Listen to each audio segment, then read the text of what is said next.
All right, guys, getting ready to hop into game number 4. You see the fantastic kind of side shot we have here on the left, the squad of FaZe. Aches, I don't know, he's playing with his bandage or cell phone. On the right, we got the players of Prophecy getting ready to go here, and this is going to be fantastic. I'm excited Prophecy brought this back. The potential of the Game 5s. I love Game 5s. Yeah, no, Game 5s, we've seen a lot of them this weekend. It would be fitting that we kind of get a loser bracket final Game 5 in this match. Well, we need it. You know, it's been on 3-0s all day on the Alpha stream, so it would definitely be a change of pace. Now, we are loading in right now. It is going to be Ascend CTF. Now, Matthew, what do you think is going to be the most important thing here? And looking at the spawns, you see it's going to be Atlas for Prophecy, Sentinel for FaZe. Who's got the preferred side off the break? Right, so right off the break, where you're going to go on with the Atlas side, you know, they have a pretty sizable advantage. They spawn down by those crates, Maven. It's pretty difficult for the opposing team, the Sentinels, to get into that area and flood them out and pull that flag. Yeah, I couldn't agree more. We watch Ricky. He's down low here. He might get eyes on Sensor in a second. Going to be able to win that first gunfight as he continues to push down through tunnels. He will be taken out. Now, looking at this, you know, we've talked about how CTF plays a little bit slower in this game for whatever reason. You know, why do you think that is? Yeah, you know, I mean, the exo movements and the speed, it gives it so easy, you know, to kind of make way up the map. You can kind of gain traction really fast, and you can pick up ground fast, so it makes it a little bit easier to play defense. Yeah, I think that's what it is, because it's like we talked about before. In Black Ops 2, you know, if you got a, let's say, 3-4 down situation and got them to spawn out, you pretty much had a cap. Unless there were kill streaks to stop it, it was going to be a cap. In this game, you have to kill sometimes two full rotations of players because they can get on that fly guy so quickly with the movement in this game. All right, let's watch Doug Sensor Martin here, one to his left, gonna drop there to Ricky. Aches here is gonna win that gunfight. We'll see if they can get some pressure applied across mid-map here. So far, I mean, pretty much all the gunfights have been across mid-map. No one's really got any forward pressure. Yeah, you know, you see the players from FaZe not even really pushing up the mid-map. Only Aches, and he's going to be taken out. Everybody else pretty much just standing pat mid-map at the 50-yard line, kind of not really playing base defense, but giving them two opportunities to really play defense. Yeah, you have to control, obviously, that kind of invisible line across the middle. You can see there's like 5 players in and around right now, because that's where everything is going to come from. Now, we do have Sensor here. You can see via the COD vision, he's got a player on his left. As soon as he gets this, he might get shot in the back. And that's what we talked about, this being possibly the better side. There's just so many spots for the defense to be back in those crates. Right, and it's so difficult to get some kind of advantage and pull them out of there. You're actually going to see Apathy. He was on your screen. He's going to be able to pick up 2. He's going to push out 2 players to his left. He's going to pick up 1. And, you know, if FaZe can get a cap on this side, Maven, I mean, that would be huge. It would be, and it's just that's if you can get past like the, let's say, 20 yards outside of that flag, you can get a nice run, but so far they've been pretty much cut down as soon as they're getting a touch here. We are watching Aches. He's in a pretty good spot here to get some slaying done in and around this flag. Hit markers come in, but he's going to be picked off the head glitch there. Yeah, and it looks like, you know, Slasher, he's going to be trying to control this inside overextension. He's going to get 1 player coming up the ramp. That player took him out pretty quickly. Jump on with Ricky. He's taken out. It looks like Fears just kind of control this mid-map, but, you know, Prophecy, they need to push on this side. They don't understand, I don't think, that, you know, they need to get at least 2 or 3 flags on this side, you know, if they're going to have a comfortable, you know, feel secure going into that second half. I couldn't agree more. And again, we've seen success from both sides, but just kind of, at least over the past 3 weeks of this game, it seems to be the advantage does fall to the Atlas members. But we are watching Parasite here. He is going to be low tunnels. We'll see him push across. He's going to have engagement there with Sensor. Gets caught sprinting. Sensor actually picked up 2 there in Parasite and Ricky. Let's see if they can move across the map, apply some pressure here on the base of the Atlas team. Yeah, so Sensor, he's going to come out of tunnel. He's going to pick up 1. Does he have any other teammates there? He's going to have Slasher still backing up right there. Slasher's taken out by Legal. Great strafes right there out of Legal. They're using those dash movements in the air. Well, that's what I love of this. You know, one of, I guess you could say, my complaints over just my experience with COD is you don't really have, like, let's say, you know, in Halo, you kind of can have that strafe battle to a degree. Movement becomes much more important. This is the first Call of Duty, in my eyes, where you can really abuse people with the movement in these gunfights, and man, is it made for some exciting plays. I mean, we've seen some amazing plays the entire weekend. You're 100% right with that. It adds a little bit more to the skill gap in the game. Yeah, just makes it awesome to watch. Well, we've said the skill gap now is not as much shooting as it is movement. It really has been that, at least at this first event. Just some people getting so much more comfortable with these exosuits than others. But Ricky here able to pick up 1. Gonna get a 2nd in Apathy. 3rd across. If he gets him, they should be able to work a pull. He has a 4th. He's able to get all 4. He doesn't have that many bullets in the clip. He's gonna decide to reload here. Will he jump on this player? He needs a little bit of help. He has the rest of his team coming out. Here's gonna be the grab. Yep, they're spawning behind him. He took a little bit too long like there. You saw Apathy and Sensor both spawn behind him. Slasher as well. So a pretty fortunate defense from FaZe right there. Yep, and Slasher here going to be going low. And that's one of the talked about things in this map is it's, I guess, you know, when you think about it, one of the first maps in Call of Duty with CTF that kind of has this multiple vertical tier, you know, not a little bit different than your kind of typical horizontal 3 lanes. But Parasite is going to drop. Flag should be returned here momentarily. Slasher wins a battle here mid-map. And time starting to wind down. I think we're going to have a 0-0 going into the second side. Yeah, you know, 28 seconds left on the clock. If you're a FaZe fan, you got to feel pretty good about that. You know, you didn't give up any flags on this side of the map. Yep. You know, Prophecy, they really never got anything going. They never really got anybody really far out of their base. There was that one point where I believe it was Ricky. He got there and he was able to pick up 3 or 4 players, but no help at all from any of his teammates. And never really got pushed past the 50-yard line. So going into this second half, we're going to have a 0-0 tie. Yeah, and you talked about the fact that, you know, you try to minimize. You want to have minimal damage, basically, if you're the FaZe team there as the Sentinels. And a big part of that was due to Apathy. Apathy went 17-5 and ended on a 5 streak in that game. Pretty good numbers for Brian.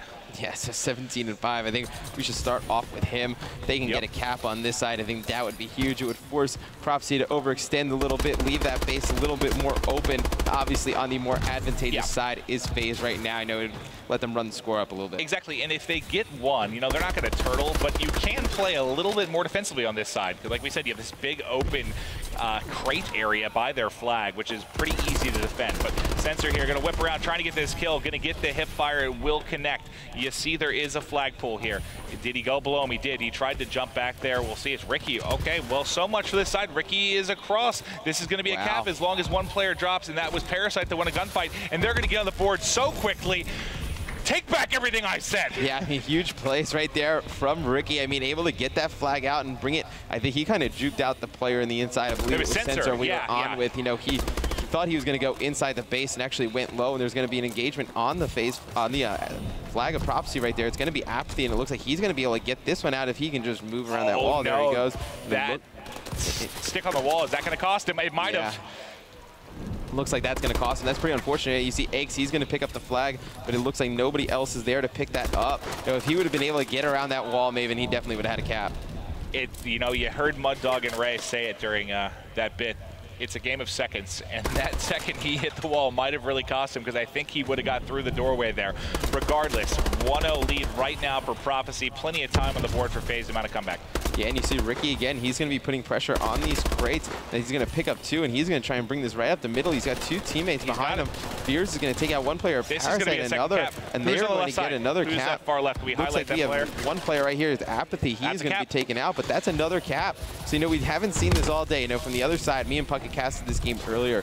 You couldn't get into the crate area and pull the flag out. It was another team, I believe it was TK. They sat behind there, and they were able to get a cap, but I mean, this is pretty shocking to me. Well, really, it's been kind of just the forward control they've had. You know, you saw as soon as he got that pull, one dash, and he was basically near 2 teammates who were giving him covering fire. And as soon as you get around that corner, you're pretty much out. They had one player in Apathy that might have been able to cut it off, but he didn't win his gunfight. That might have given him an opportunity. So here we are, 2:40 left, 2-0 lead right now for Prophecy, and they are looking commanding on this side. Yeah, they're definitely looking commanding, but it's going to be a strong push from this FaZe team. They're going to have 2 players actually on the flag. Looks like the flag is going to go to Slasher after the player is taken out. I believe that was Aches, and yeah, Sensor going to spawn up all the way at the base. So pretty strong defensive stand from Prophecy. Yeah, they held it down very, very well there. He saw one cross. Is he going to go for a sneak? He is. He's going to let those 2 players go. Called out to his teammates. He got through. He should have a pull here, but he doesn't really have anyone to help him, so he's going to have to win this one-on-one gunfight. There's a player up to his right. We'll see if he can win this. He's going to meet a player right now, and he tries to get the melee, but will be taken out by Parasite. Good defensive stand. Yeah, huge defensive stand right there from Parasite. Again, you know, 2 minutes to go. FaZe down 2 caps. They really need to ramp up the pressure. And here they come. Like you said, not a lot of time, but it's enough if they can just get a decent pull here. They got to get 1 on the board here before that 60-minute mark, in my opinion, or 60-second mark, in my opinion. Otherwise, I think they're going to go into a game number 5. And wouldn't that be fitting? Didn't we see, what was it, FaZe? Who was it that they beat in the game 5, round 11? That was just before their matchup with TK, I believe. But anyway, they've had so many game 5s, so many just heroic performances from them in this loser's bracket run. It's fitting that we may see another. Yeah, and they're still trying to make a valiant attempt to get one of these flags. You have Slasher working here on the right, and lit it up on your mini-map's going to be, actually, that is, I believe it was Apathy. He was taken out on the opposing side. It looks like Ace is going to try and work with Slasher, but Slasher's taken out. Nope. Never see anybody with any of the teammates in the opposing team's base. They had 1 or 2 really good attempts. Everything else has kind of been one-on-one. Well, that was the big thing. You saw the 2 pulls by Ricky. He had basically 2 or 3 of his teammates up there with him, running and gunning in and right in front of that crate area, able to cover him as soon as he got that pull. When FaZe was on that side, every single pull, he was by himself for those first, 10 to 20 yards, and he just couldn't get to any area of safety to cut off those lines of sight. Parasite going to get a pull. He's going to be pushing this left side. He's got 1 player behind him. If he can get around, look at this route. Yeah, I mean, he is he is out. I mean, he is just weaving and just drawing the opposing team towards his teammates. You saw he was with nobody, and he had 3 teammates mid-map, and he was able to run the flag inside, go back towards the middle, and able to just draw those opposing players into sprinting teammates. You saw some textbook flag runs, some textbook map control from this side. Great job by Prophecy. 10 seconds remaining, and these guys, we didn't even have them in our top 8. We disrespected them. Yeah. We called a 3-0 or a 3-1 for FaZe. No, sir, says Prophecy, as they're going to push a game number 5. Yeah, they are going to force this series to a game number 5, something I don't think any of our analysis picked at the beginning of the game. We all pretty much said, I was feeling pretty confident after the 2-0, but they're battling back. But what did we see in that first S&D on Riot? It was all FaZe. All FaZe. So which, let's take a look here. It's going to be Biolab, Search and Destroy. Biolab, and I'm trying to think the last time I got to see either of these teams on Biolab. I haven't recently, but if we're going off of game 2, which is what we can play off right now, FaZe certainly looked like the stronger team. But what an incredible game 4 we had there. I'm going to throw it over to Rambo Ray and Mud Dog to hear their thoughts. Thank you, Maven. Dominating CTF there by Prophecy. Something we really saw there, a lot of clutch kills in the base, especially by Ricky running the flags there. Let's talk about that a little more, right? So yeah, I mean, Ricky got some really big kills in the base. He got, I think, 2-piece on the first pull, and maybe I think even another 2-piece on the second pull near the crates. And if your flag puller is getting 2 kills near the flags, that means it's 5 seconds once you pull the flag. So that's a full 5 seconds your opponents are playing 2-man down, and one of the flag, we're running the flag away. So getting a cutoff at that point is even easier than it is normally. And with those cutoffs, something Prophecy did really well. They did a great job of their rotations, of everyone moving over, picking up the cutoffs, and made it really easy for their flag carrier. I think we saw Ricky pulled it down low, but then he just went right through the middle of the map. Yeah, no, Ricky had absolutely no one touched him. He threw a skill at him and fine. He's completely okay with everything. And like we said, getting the kills near the base is a big plus for Ricky in that sense. And Prophecy got, they won 3-0, right? So, and we saw Legal as well. Legal picked up the slaying really big. He went, I believe, 29 and 15. So when one of your players like Legal is picking up slack and slaying more than Ricky and Parasite, which are your 2 kind of slayer players on that team, so it's really going crazy like that. And again, with those clutch kills, the one pull that FaZe had that was considered a good pull, Legal shut him down right away with that really big 2-piece. And any of those kills around the objective really make it very useful to get. Right. I mean, it's really at the end of the day, Prophecy made the best of their pulls, and FaZe just got shut down every time they touched a flag, and that pretty much ended that game. All right, guys, we're going to send over to commercial break. We have Map 5, Search and Destroy, coming up next.